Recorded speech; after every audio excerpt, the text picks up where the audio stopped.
Hi, I'm Dr. Saba Javed, an assistant professor in pain medicine at MD Anderson Cancer Center. And we have Dr. Grace Cow, an associate professor in pain medicine. And this is the Cancer Vise podcast. Hi, Grace. Thank you for being here today. So we are here today to talk about how to manage mental health when you're dealing with chronic pain. As you already know, chronic pain affects all aspects of a patient's life, including work, activities of daily living, recreational activities. In an ideal multidisciplinary setting, the presence of a pain psychologist is crucial. And we're so fortunate to have you in our practice. So to start this discussion, what is a pain psychologist and why would people see one? Yeah, I think it's a really good question because many people may not automatically link psychology or the benefits of psychology with pain management. And I think the way that we've thought about pain throughout history, one maybe really common understanding of pain is that we fix one or the structural area of damage and pain is gone. But I think in the area that we work in chronic pain, in getting to know our patients and getting to know their research, we've really come to appreciate that pain affects and is affected by all different aspects of life. And so when we see all these factors that impact pain, yes, biological, but also psychological, also social. And I think in that framework, pain psychology, pain psychologists make a lot of sense. In that, pain psychologists, I think, can step in and be able to help people uncover and also start addressing those factors that impact pain. I couldn't agree with you more. And just like you said, we see it a lot more in chronic pain patients and those experiencing pain for many, many years. So what are some examples of different factors that might affect someone's pain experience? Yeah. So I think some of these factors may look like the ways that we respond to stress as an individual person, the ways that we've experienced pain in the past, our pain memories, the way we think about and feel about pain, and even the rhythms of our daily lives. So our sleep, our nutrition, our movement, general mood, anxiety, all these sources of information from the brain can actually impact pain signaling. Yes, and pain can certainly present differently for different people, and sometimes our chronic pain patients may have expressed concerns about pain being dismissed if we refer them to pain psychology. Any advice for these concerns? Yeah, definitely. So I think as we're having this conversation around the psychology of pain, it's also really important to keep in mind that connecting with a pain psychologist or thinking about pain management from a psychological perspective absolutely does not mean that pain is not real or it's all in one's head. And in fact, I think what it does mean is that we really want to address pain comprehensively and that pain responds best when it's treated in more than one way and with the collaboration of multiple specialties and specialists. Absolutely. And Dr. Cow, so why do you think pain is so complicated and why do we experience it? Yeah. Pain is really complicated. I think as you and I have both appreciated in hearing about pain from our patients, trying to understand pain, and then just in the many, many discussions that we've had working together in chronic pain, one way that I think we can think about pain is as this really intricate alarm system in our bodies. And sometimes that system works really well. Sometimes it can be a little oversensitive. Sometimes it can even malfunction and need a little bit of a reset. So essentially, pain tells us a lot about threat and about things that might harm us, like a hot stove, a sharp nail, or bad food. I think this threat or warning then gets interpreted through our memories, our emotions, our experiences, and that whole process can be very complex. And just to that point, I know we spoke earlier about chronic pain being complicated in different settings, acute versus chronic. We typically define acute pain as pain that's new, and chronic pain that's pain that's been going on for over 3 months or 90 days. In your perspective, or from a pain psychologist, how do you define chronic pain, and how does that impact ultimately the pain for patients? Yeah, no, really good point. I think as we're thinking about chronic pain, we're really thinking about it as pain that's lasting beyond what we typically think about as a time frame that any structural or tissue damage would have healed. So in these cases, that pain signal is no longer giving us useful information, at least about structural damage. Still, sometimes our minds and our bodies continue to produce that threat alarm. So like we talked about with it being a bit oversensitive or even faulty at times, when that happens, it can contribute to very real pain.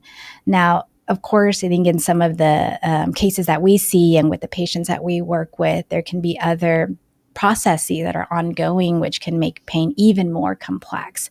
So with something like cancer, we're thinking about ongoing disease, treatment, procedure-related contributors to pain, and these are all existing alongside some of those psychosocial factors that we talked about as well. Absolutely. And you mentioned these psychosocial factors as being important. We know studies have shown that patients who have anxiety and depression typically have higher levels of pain in general. Yeah. Can you help us explain how mental health affects pain?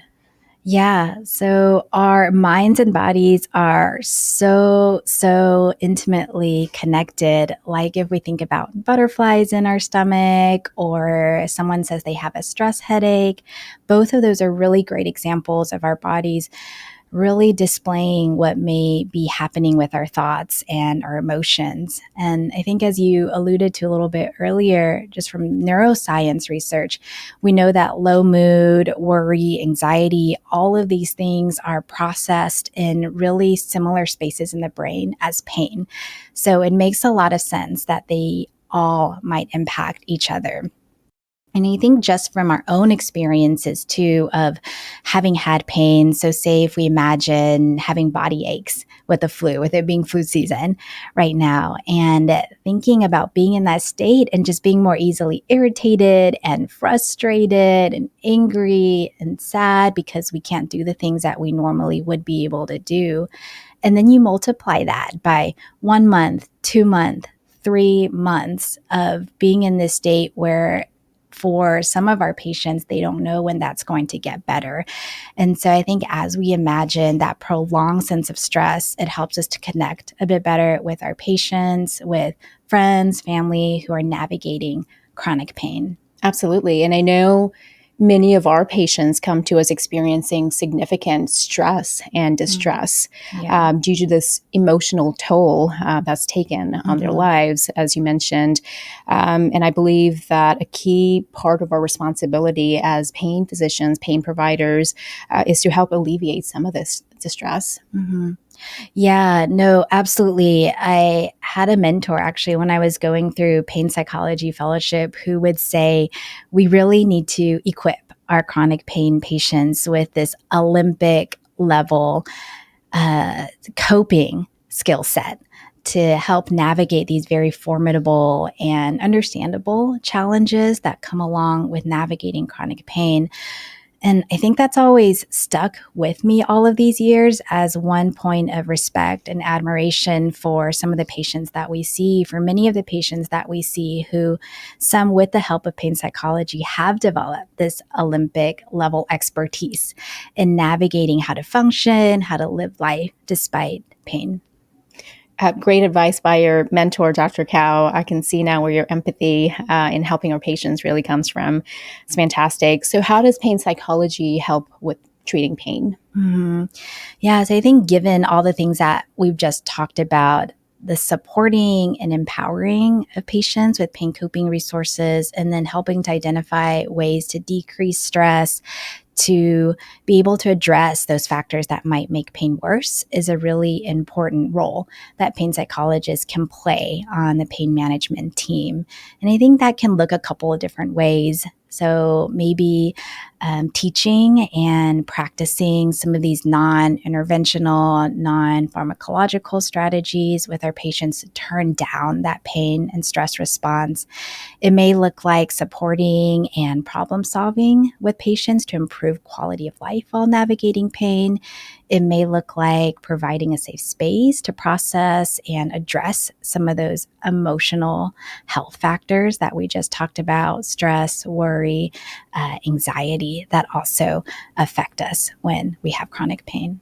Absolutely. And I know we share multiple patients together, patients that were referred to you to help assisting with their chronic pain management.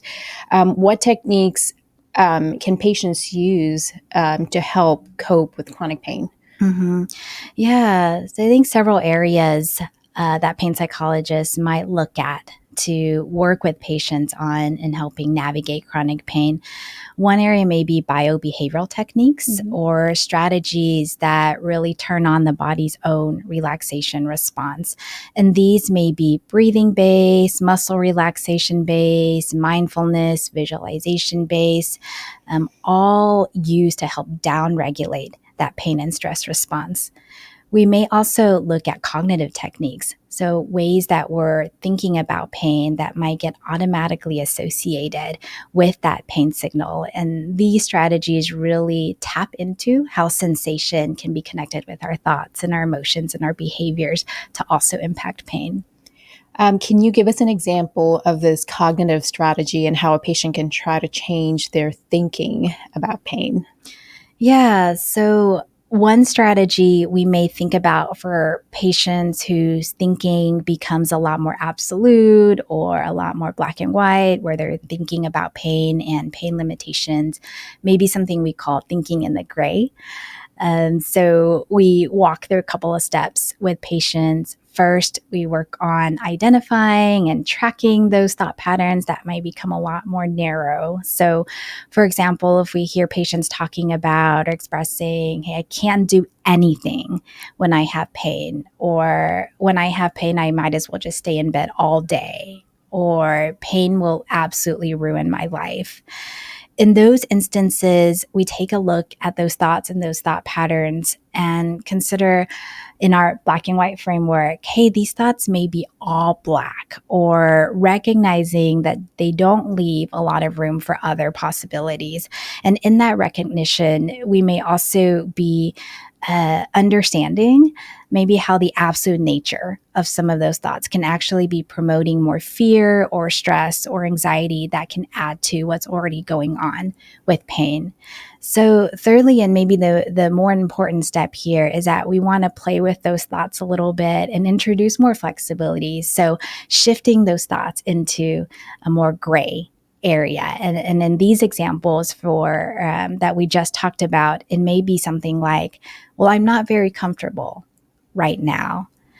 I can see how it goes. I can plan some more breaks in my day. If I need the support, I'll ask for it then.